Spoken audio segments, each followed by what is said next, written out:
Good evening, everyone, and welcome to the TV6 Digital Desk live stream. My name is Molly Birch, and I'll be taking you through a recap of today's headlines. This stream runs every night starting at 8/7 Central Time from Sunday to Thursday. You can find us streaming on both Facebook and YouTube, whichever platform you'd prefer. Feel free to comment and ask any questions you have in the chat as you feel like it. I'll do my best to answer those questions as we go and after the stream as well. With all of that business out of the way, let's take a look at our first story for tonight. Developing now, the City of Manistee General Fund is under review. Let's hit the right button there for you guys. The goal is to reduce costs and increase revenue, but ambulance services will not change. Manistee City Manager Corey Barr says there have been no layoffs. Barr says the city asked all 25 full-time employees for wage concessions. The city's general fund covers the Department of Public Works, Recreation, the Marina, and Police and Fire.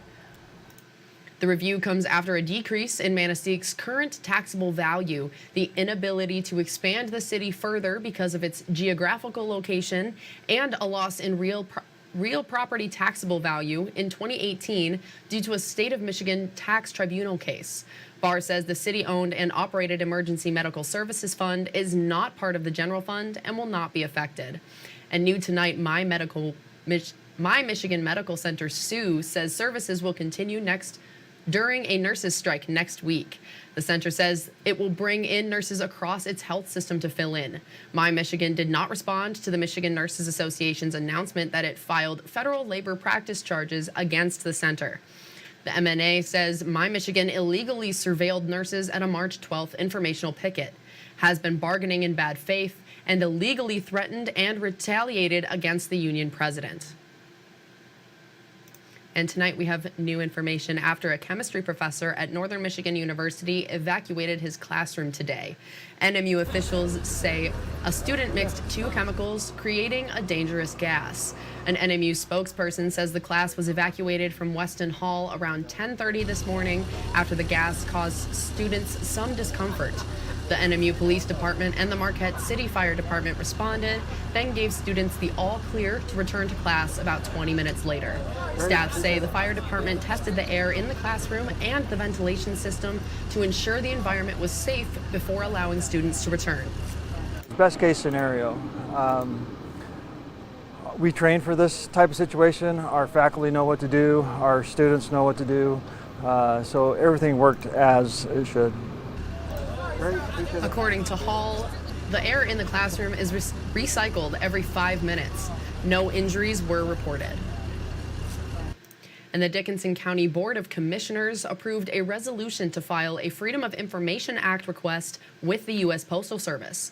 The board wants information leading to the proposed changes to the Kingsford Processing and Distribution Center.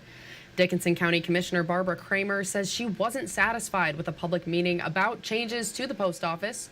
She says she asked other UP counties for support.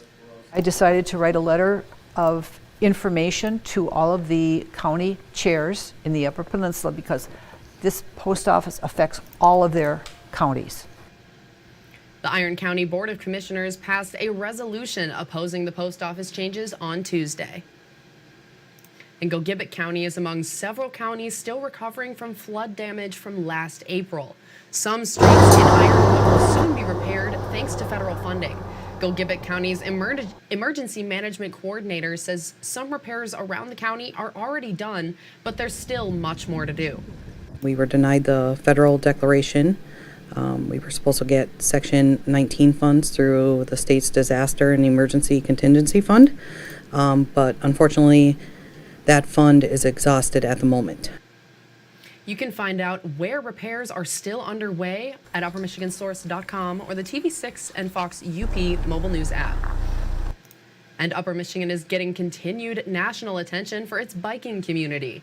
The Marquette community continues to score highly as a bicycle-friendly place, with the League of American Bicyclists again giving the community of Marquette a silver award for bike friendliness. This award measures biking communities based on the 5 E's: engineering, education, encouragement, evaluation and planning, and equity and accessibility, TV6's Tristan Kendrick spoke with the city planner and a local bike shop to find out what this award means for the local biking community.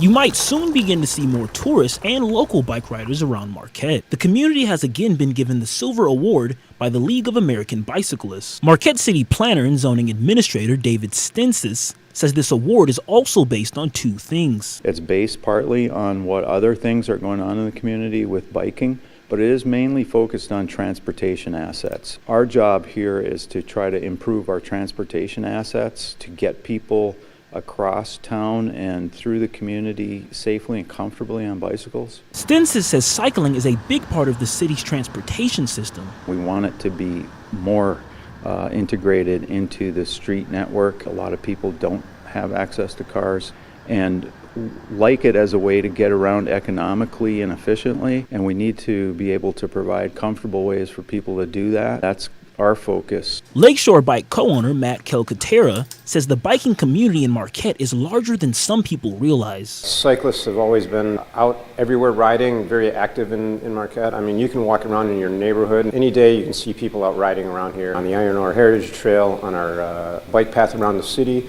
and our roads, and obviously the mountain bike trails are stellar around here. This is the second time since 2014 that Marquette has won a silver award. The city of Marquette is now implementing plans to create several new bike lanes. This will include a north, south, east, and west marked road network for bicycles. The city also says its main goal is to make getting around the city more accessible for cyclers. Developing now, the Marquette County Sheriff's Special Operations Division trained with new equipment this week. The division recently purchased remotely operated underwater drone. The dive team trained with the drone yesterday and today. It has a camera and a claw so the team can find and recover evidence and bodies underwater. The sheriff's office says the drone will help keep the dive team safe during searches and recoveries. It's going to be very useful for the sheriff's office because it's if we can put a underwater drone or a piece of equipment in the water and we don't have to put a diver in, it's going to be life safety also. The drone cost about $50,000 and was paid for with a Stone Garden grant. Finally tonight on the TV6 Digital Desk live stream, a nonprofit that helps those with physical disabilities is hosting a fundraiser to get more people out in the woods and on the water. Courage Incorporated provides free, all-inclusive outdoor excursions for physically disabled individuals, veterans, and people living with chronic or terminal illnesses.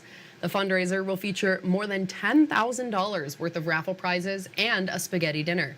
The executive director says the aim is to provide adventure free of charge. All the equipment to the food to the fishing licenses or campground fees or whatever it is, we take care of all of that to provide these experiences for people.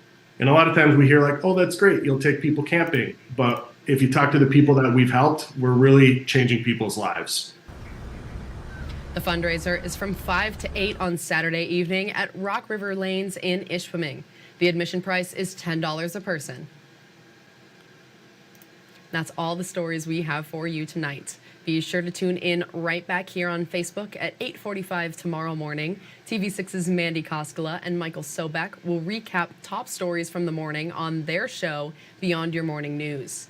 If you have a story idea you think we should report on, feel free to contact us at any time. These are a few easy ways to get a hold of both myself and others in the newsroom. And again, you can contact us at any time. We would love to hear from you and what's happening in your community. Like I said, you can come right back here to see Mandy and Michael in the morning, and I'll be back with you for our TV6 Digital Desk live stream on Sunday. Thank you all for joining me live at the TV6 Digital Desk. Have a great rest of your night and a great weekend.